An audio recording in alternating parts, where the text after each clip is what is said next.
Pan-Africanism as an ideology and as a movement with the necessary updates to serve the new generation of Africans could be used to promote a sustainable, ideal economic system in the continent. So the African Union has been lining up several commemorative celebrations with the intention of transforming or reaffirming the Pan-Africanism spirit and African solidarity.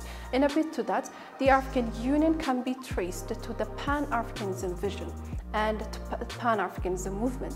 Hello and welcome to Addis Media Network, Addis Television English program. For today's discussion, I'm joined by Imani Yohani, founder of Ethiopian Swahili community, and Mika Chavala, founder of Swahili Nation One Africa. And I'll be Hikma Tamam leading you through the discussion and more to follow. So first of all, thank you so much both of you for joining me and welcome to Addis Media Network. Thank you so much. It's good to have me here. I appreciate it. Thank you so much. Yeah, let me just begin my question by with African Union vision, which was set to build on the organization of African unity's work by establishing a body, that could accelerate the process of integration in Africa, support the empowerment of African states in the global economy, and address the multifaceted social, economic, and political problems facing the continent. So my question for maybe Mika, I could give the chance for Mika first and ask you about how far do you think the African Union has come since today? Thank you so much. First of all, I appreciate being here and to see my colleague there, Yohani Imani, and it's good to be back here with you, Hikma. Well, I don't know, for me, this is my personal, judgment, and I feel like what African Union does and its vision, when you look on the paper, it's really nice. It's really good for reading. It has promising agendas, things that all of us as Africans we need, and we have always been asking and wanting to see it happen. But I feel like, and this is the reality of a lot of people that I spoke to, that I feel like the process of achieving those goals and visions and those plans is very slow. It's very slow, almost like Toro is. I don't know if you guys know Toro, the way Toro works. So we feel like the process of achieving all these visions and goals is taking too slow. Things that are supposed to be done today or next year, it's very slow, and we're in the age of time that things are moving too fast. We're in the age of internet, and the longer time it takes, the more we lose people, and the more we're getting into trouble every single day. So yeah, I think it's a nice organization, but the process of achieving everything that it's going is too slow, and because of that, we as an African, we feel like this is not our organization, because you guys, you don't represent or you don't present what we want.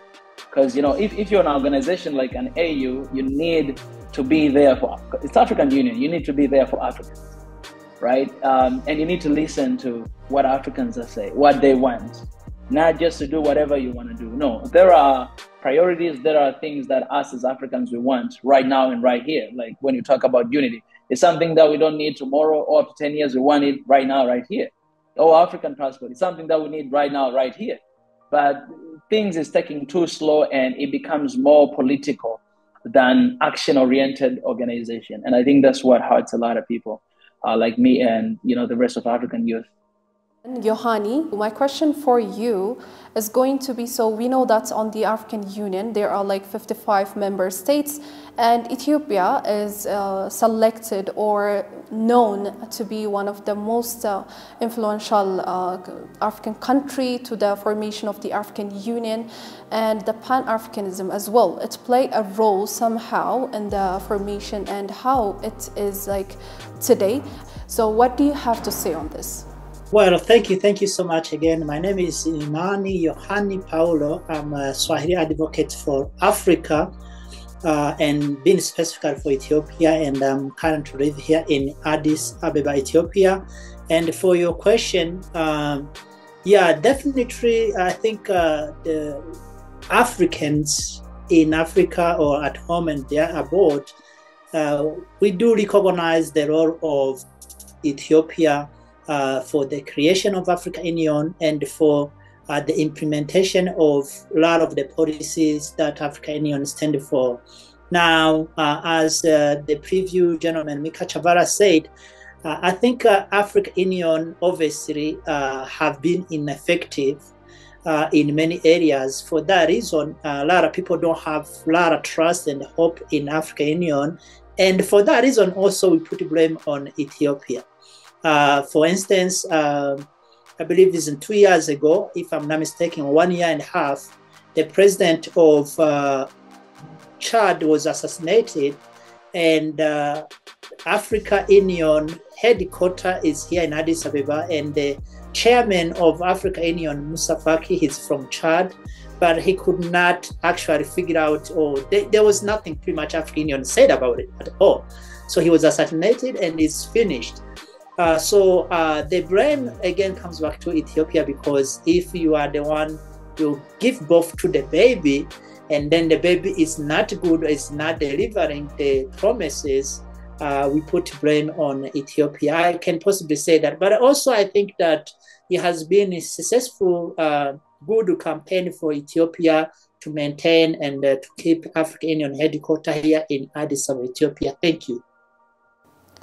So when we move to another topic for our discussion today, which is Pan-Africanism, and when we say like Pan-Africanism for 20th century, African struggles, or Pan-Africanism meant a vehicle that was used to reclaim African history and rediscover the African personality that had been subjected under European cultural domination, right?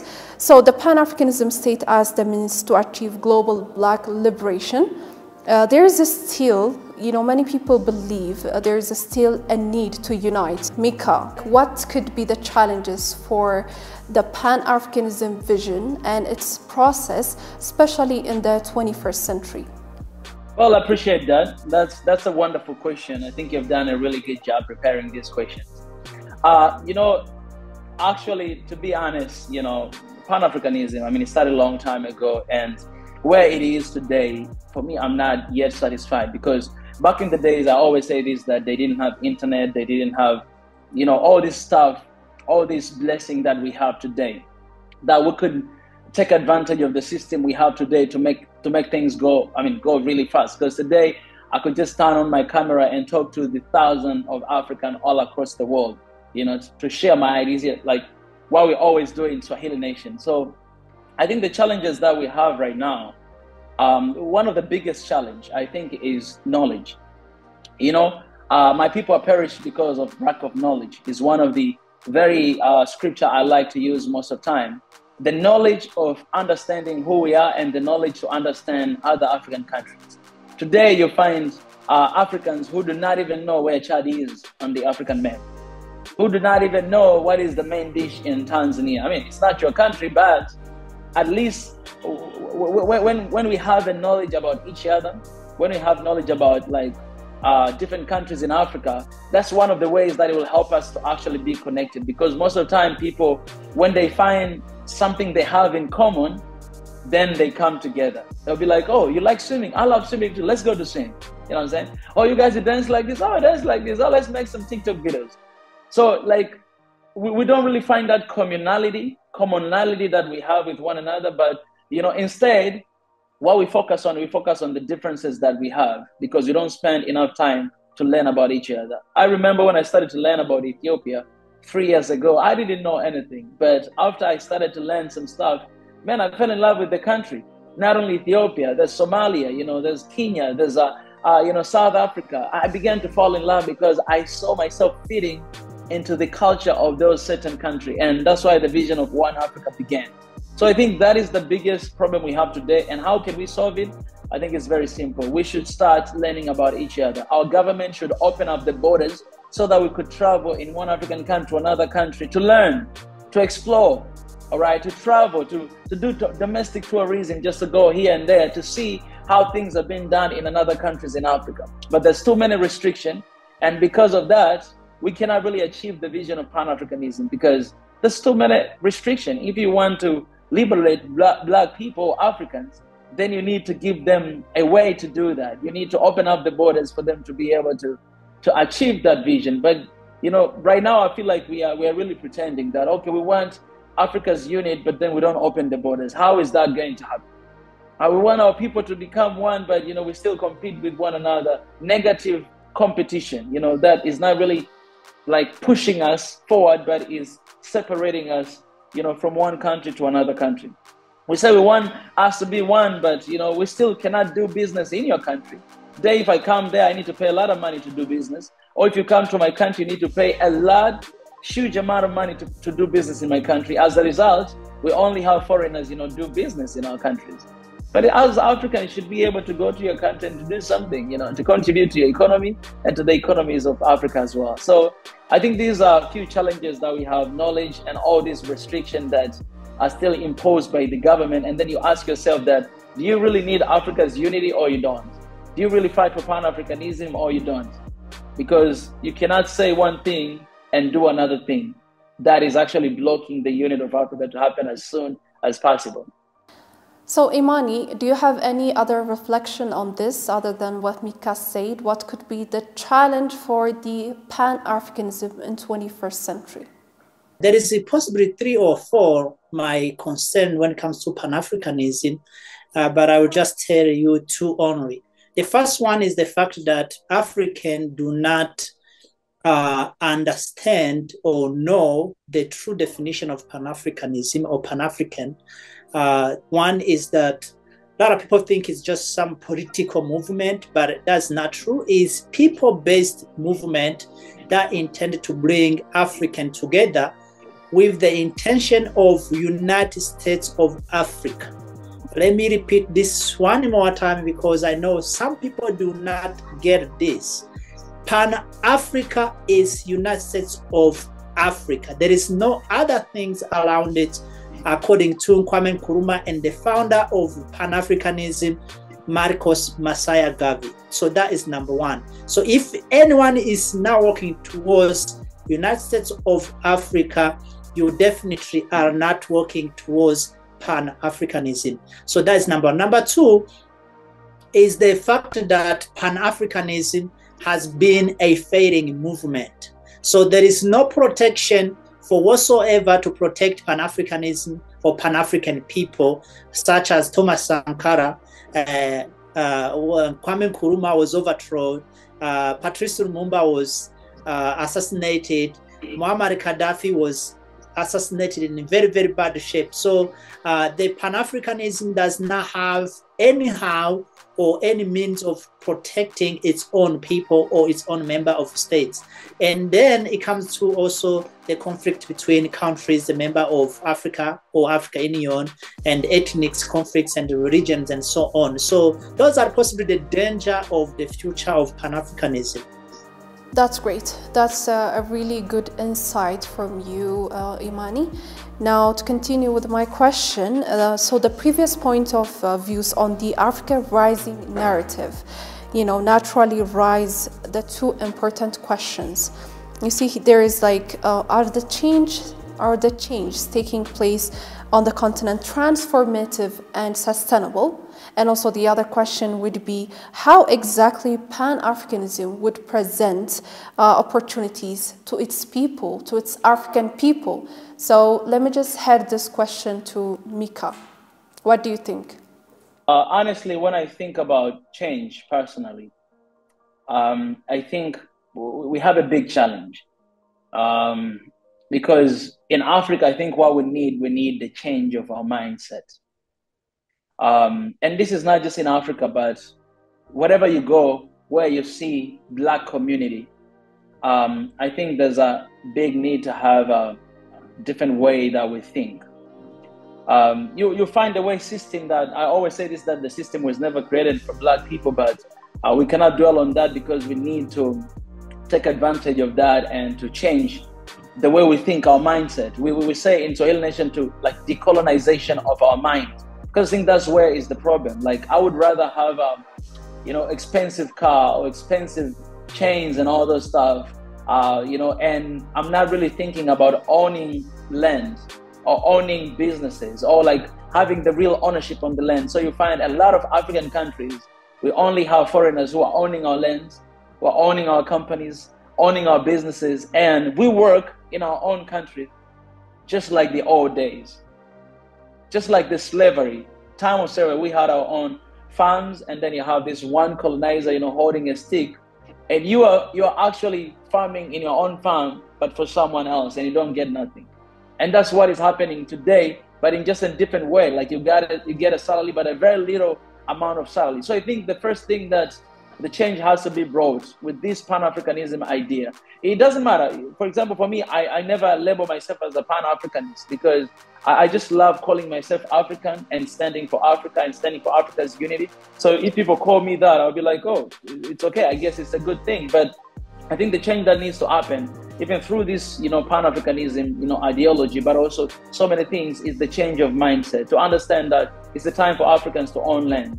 And our government should lease all this restriction that we have in our countries and give as much land as they can to its people. So if I decide to collaborate with a foreigner, you know, to do business in my own country, but that land, it should belong to African, and we should make those decisions to do it, you know, because that is the real worth that we need. And so if we go with this perspective, I think the Africa's unity we are fighting for, it will matter a lot, because somebody asked me a couple of days ago that, okay, Mika, after you get Africa's unity, what next? You say, what next? And then I realized that I've never really thought about that before. My only thought it was to fight for Africa's unity, and it seems like it's going to take a while, but I didn't think after Africa's unity, what's going to happen. So that day when that guy asked me that question, I had to think about it, to think critically, and then I got the answer. And my answer was very simple, that, you know, nothing will be impossible to one Africa. Because if it is, you know, if it is this, I mean, restriction that will be gone, if it is sanction, it's not going to happen to Africa, you know, because they need us. You know, if it is for business, we'll be able to collaborate with one another. If it is, you know, sharing the resources that we have, you know, to develop each other, we'll do that. So, you know, Africa's unity or Pan-Africanism, that's how it will look like, you know, in the future when we come together, you know, regardless of our differences, regardless of things that we have or we don't have, but what we need each other. We need loyalty. We need loyalty, you know, towards the African race. We need loyalty toward, you know, African countries. We need to stand with one another. We don't need to fight with one another, but we need to be loyal to one another, because at the end of the day, you know, we're one people. And I think that's, you know, that's how I can answer the question. I know I gave a lot of information. So we all know that more than 60% of the African population is basically youth, right? So how can the youth participate effectively and benefit from developmental activities in the continent and promoting the African unity through Pan-Africanism in the modern world? This question is for you, Imani. Yeah, that's very important aspect, especially when it's addressed directly to youth, because at the end of the day, when we are not here, they will be here. And so we have to be sure that we give them, or they inherit something that's healthy and strong. So what should youth do?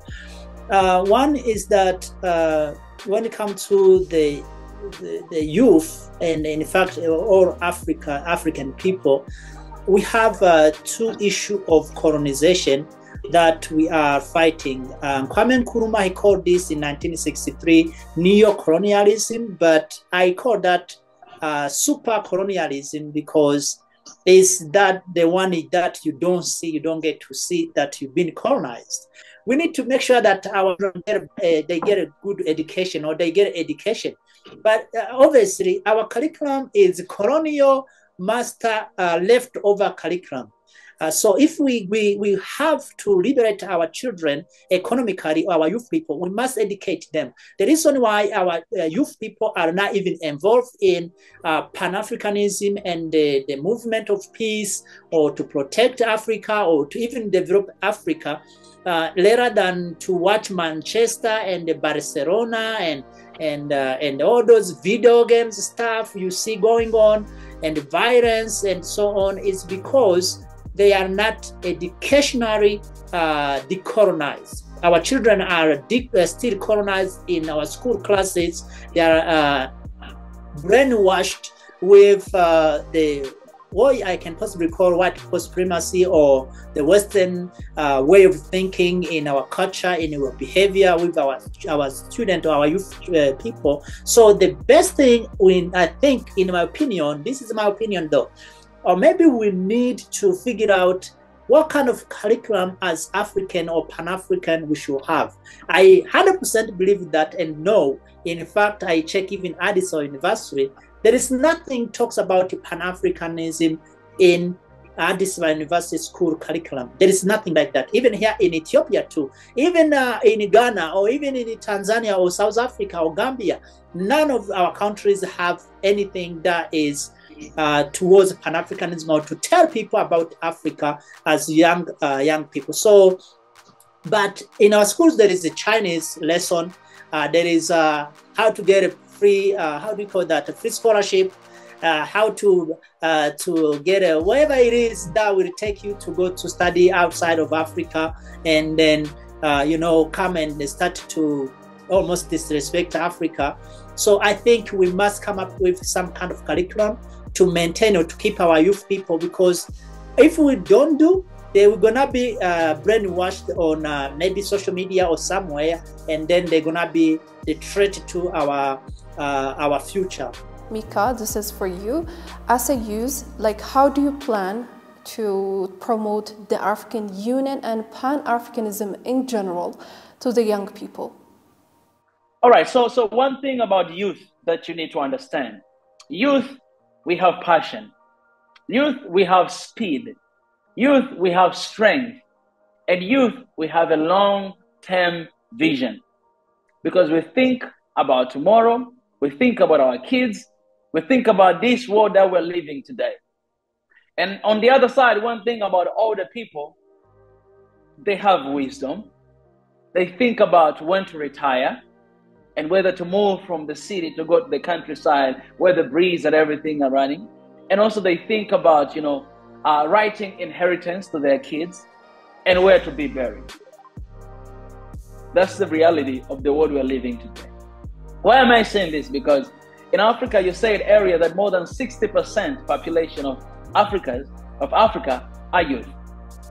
That means we have a huge potential of passion, speed, strength, and long-term vision from these generations.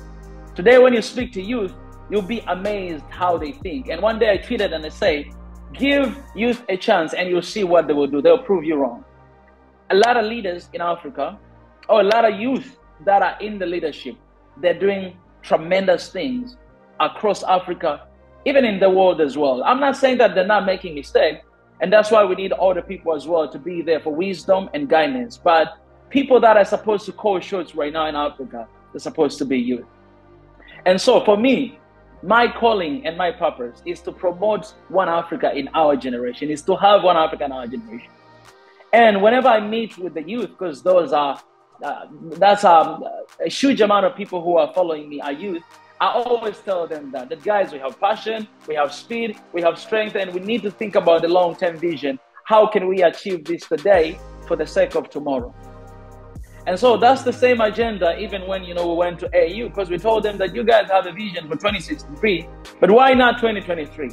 Why we have to wait all the way to then that me, Mika, I'll be old man.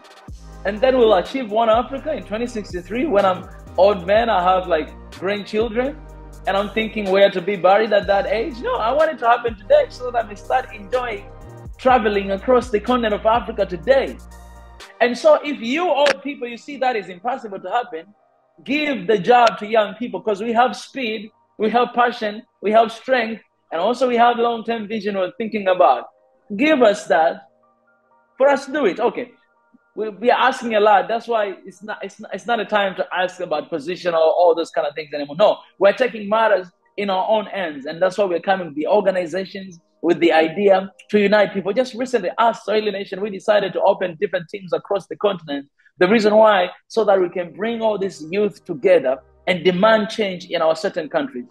and bring the change that we need. Not only demand, but be the solution to the problems that you're facing. If you say in my country the problem is unity, then what are you doing to contribute to your country's unity? And that's what we are doing right now. And that's our main vision in 2023, because we want to achieve that. We want to be a part of the solution and not a part of the problem. So my concern is this. My concern is that if youth are not given a chance, and if we're not given freedom, we'll be working against what our government and our leaders are trying to implement. Because if we are given a chance, and if we are given an opportunity, then we'll be working towards the same goal. But you find there's a lot of restriction when we want to do something that it's actually for the sake of the country. I'm not saying that we are going to be rebellious and work against the government. No, we are here to support the work that is happening. But give us freedom.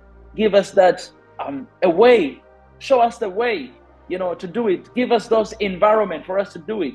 I don't want to try to do something good for my people and then tomorrow go to prison, or tomorrow being stopped from speaking the truth, speaking about my people.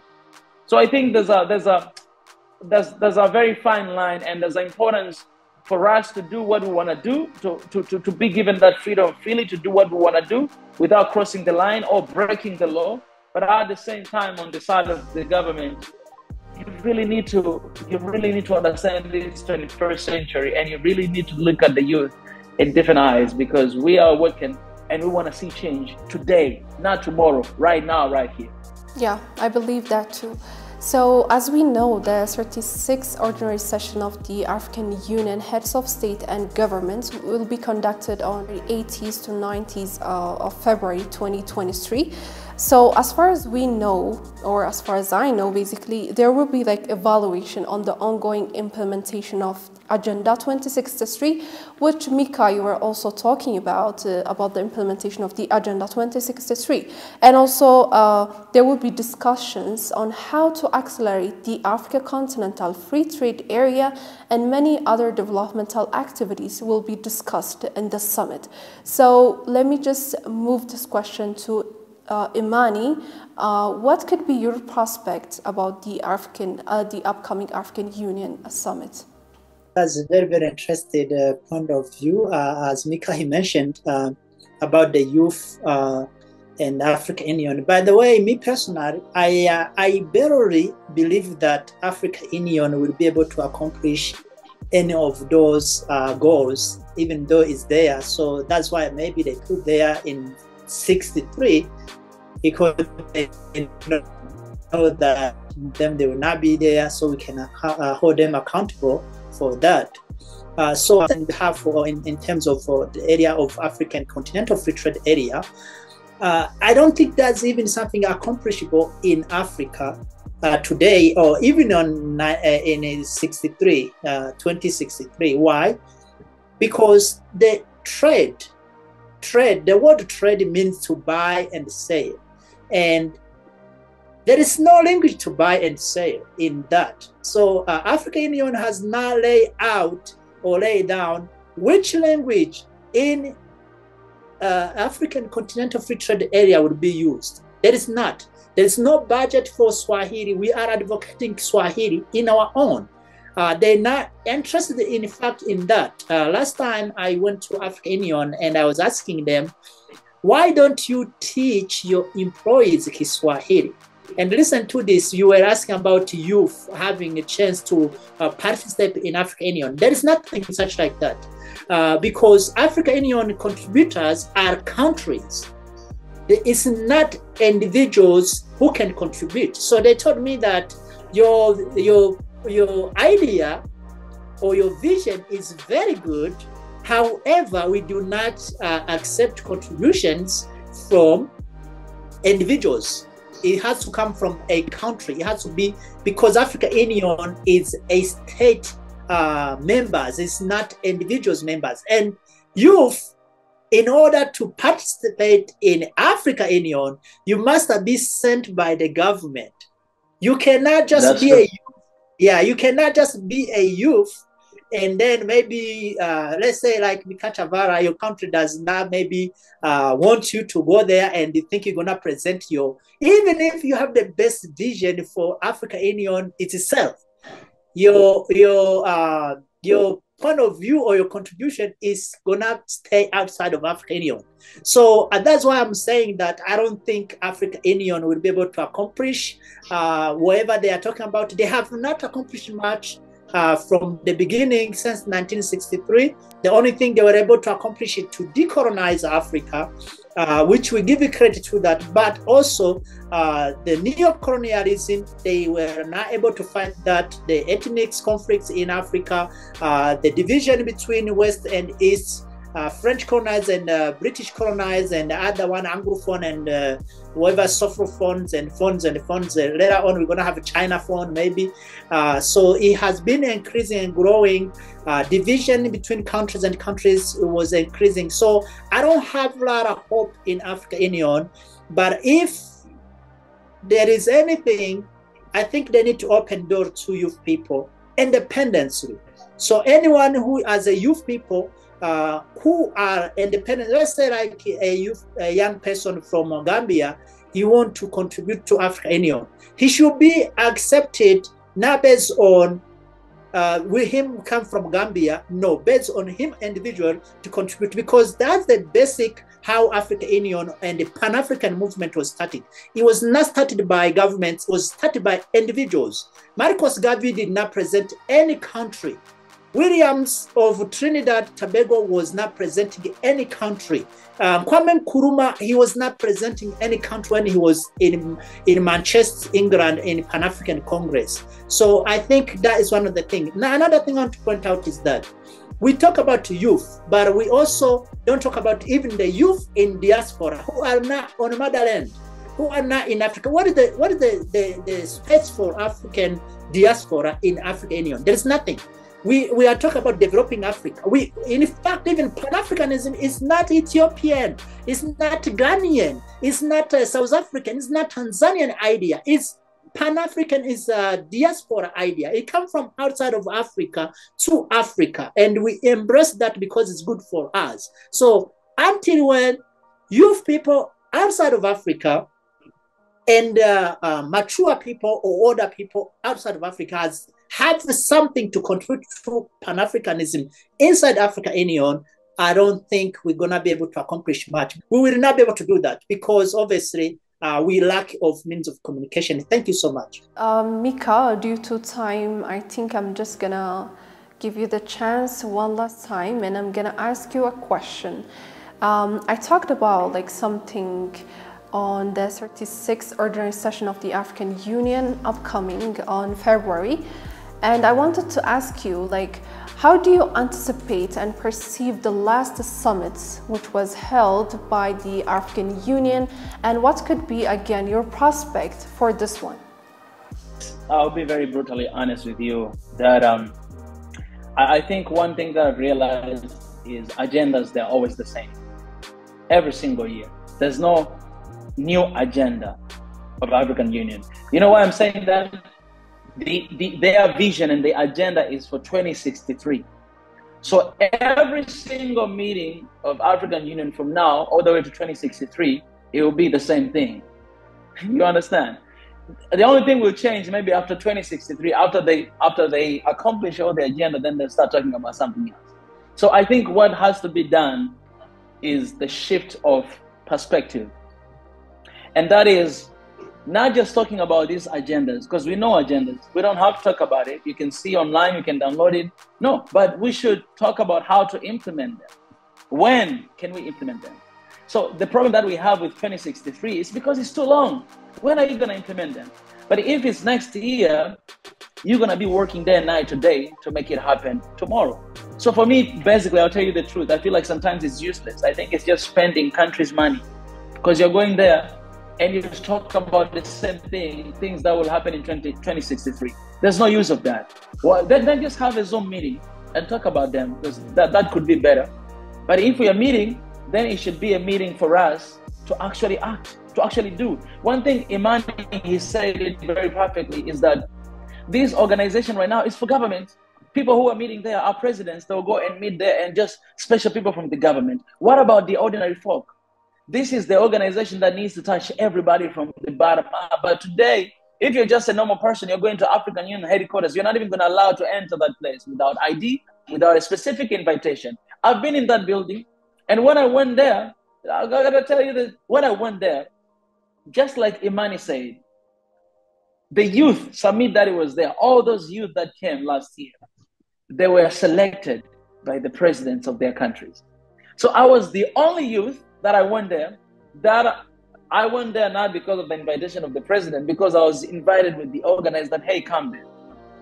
And even when I went inside, contributing my point that I contributed that day about One Africa passport, I mean African Union passport, it was hard because I was sitting somewhere, not reserved seat specifically for certain people. So it was hard even to speak, but I had to force my way out to speak because nobody recognized me, nobody knew me. Those people, they already had their personal relationship.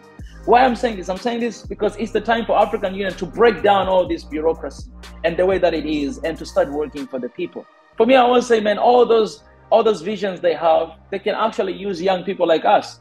There's one person from Ghana, another one Nigeria, another one South Africa, just ordinary folk that they could use. They could even travel them throughout the continent to talk to the youth. You know, they could send them to go there to talk to youth. So if you send the president to talk to the youth, he don't connect with the youth. We understand the lives in the hood. We talk to our people all the time. We live in the hood. We should be the one to carry this message. We should be the one to implement these actions. So my call for this year summit, the time for talking is over. Now is the time for action. And when you start acting, you're not going to have time to talk. That summit, it ain't going to happen. It's going to be, guys, 2023, we're not going to have a summit. Instead, we're going to act. So do the work that you're supposed to do in your countries. And let's meet 2 years later to present what we have done in our countries. That's the way it should be going. There's a need to be a change, and this organization, not just to be to specific people, but to be the organization for the ordinary folk. And we need to be involved. Our people need to be involved in this organization for the implementation of their visions today, not 2063. That's really a different perception and insight, of course. But due to time, of course, we have to end up here. And thank you so much for your time and availing yourself and giving us this amazing insights. Thank you, both of you. Thank you so much for having us.